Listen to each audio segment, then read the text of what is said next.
অবৈধ নির্মাণের বিরুদ্ধে অভিযান চালালো শিলিগুড়ি পুর নিগম। আদালতের নির্দেশে ভেঙে ফেলা হলো 43 নম্বর ওয়ার্ডে থাকা একটি অবৈধ নির্মাণ।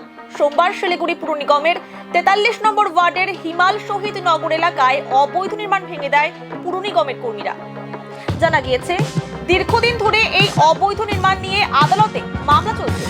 অবশেষে আদালতের নির্দেশে আজ এই অবৈধ নির্মাণ ভেঙে দেওয়া হয়। ঘটনাস্থলে মোতায়েন ছিল বিশাল পুলিশ বাহিনী। না, এটা তো আমাদের বোর্ডের সিদ্ধান্ত। সমস্ত সিদ্ধান্তই বিওসির মাধ্যমেই নেওয়া হয়, কোনো কারোর ব্যক্তিগত সিদ্ধান্তে হয় না। এটা অবৈধ নির্মাণ হলে, তার কমপ্লেন হলে রেকটিফিকেশনের জন্য 3টে নোটিশ দেওয়া হয়। প্রথম নোটিশ, দ্বিতীয় নোটিশ এবং ফাইনাল নোটিশ দেওয়া হয়। তার মধ্যে অনেক সময় পাওয়া যায়।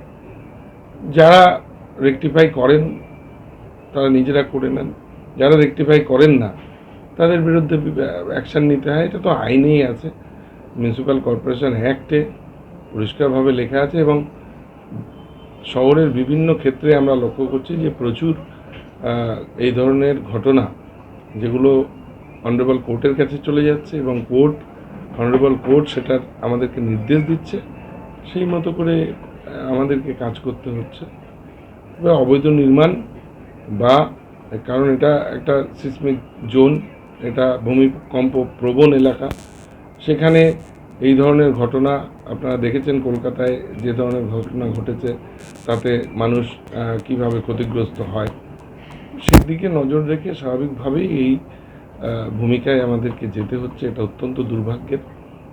তাই সবার কাছে আপনাদের মাধ্যমে আবেদন করব, যাতে পুনর্নির্মাণ যেটাই হোক না কেন সেটা যেন আইন মোতাবেক হয়।